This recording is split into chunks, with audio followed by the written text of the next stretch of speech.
Hi, my name is Poppy, and I recently graduated from the University of York in England, where I studied for 3 years while my family lived just under 7,000 miles away in Nairobi, Kenya.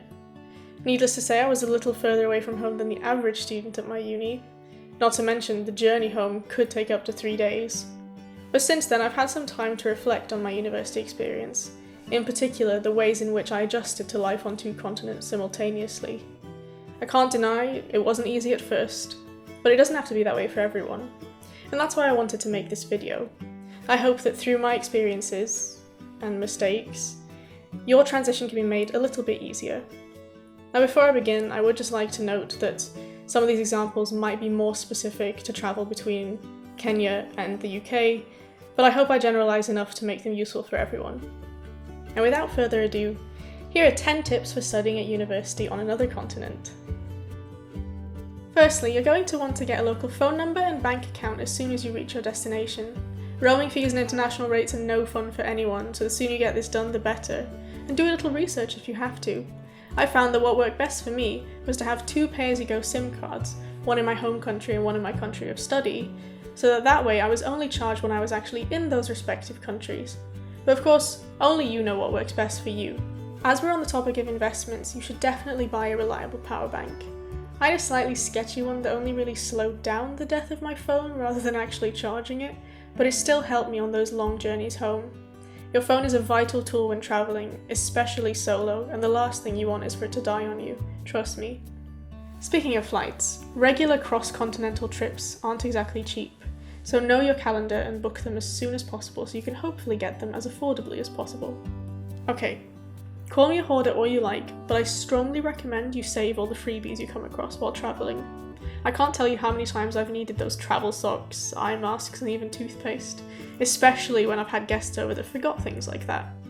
And whether or not you can find a use for them, why not donate them to charity or a local homeless shelter? Someone will greatly appreciate all that stuff. When it comes to being prepared, there's nothing more important than packing a little bit of everything, and I learned this the hard way. See, when I first moved to the UK for university, it was also when we had just moved to Kenya to live there, and our heavy luggage hadn't actually arrived yet. So I started my first term of university in a cold northern English city with a few summer t-shirts and some jeans. I had to go out and buy coats, bed sheets, kitchenware. It wasn't great. So if you can, learn what the local climate is like, definitely throw a few pots and pans in your suitcase, and just be ready for anything. Now, the weather isn't the only thing that might take you by surprise. Culture shock is a real thing, and for those of you who don't know what that means, it's basically just a sense of disorientation from being in a new social and/or geographic setting. And it even hit me, and I'm half English.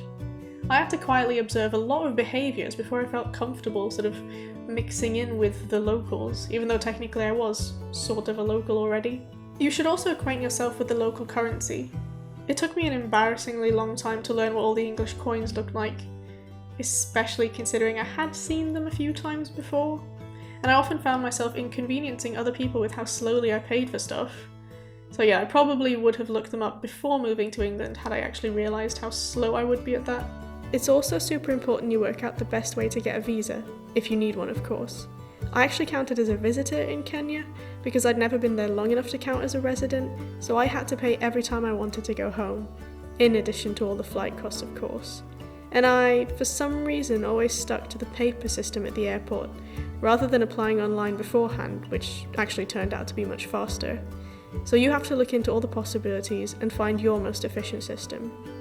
This may be a little unpleasant to think about, but you should also make a note of who your nearest next of kin is geographically. In the event of an emergency, it could take your parents days, if not a week or more, to get to you, and you want and need someone by your side in such situations. Because of how far from home you're going to be, you're going to want to organise summer storage solutions quite early on in the academic year. Unlike most of your friends who'll be able to just drive their possessions back home when the tenancy runs out, you have to find an actual place to store things over the summer, because you can't just put them on a plane and fly them back home. And with that, my list is complete. But I'd just like to sneak in one more bonus tip if you don't mind, and it's just to say that it's okay to be scared. I know that's a bit of a cliche, but I genuinely mean it, because everyone around you will be going through the same thing to some degree. Almost everyone is further away from home than they've ever been before. But it's okay, because they'll survive. I know I did. I know you will, and you'll have a great time doing it, because uni is genuinely one of the most fun experiences of life. So have fun!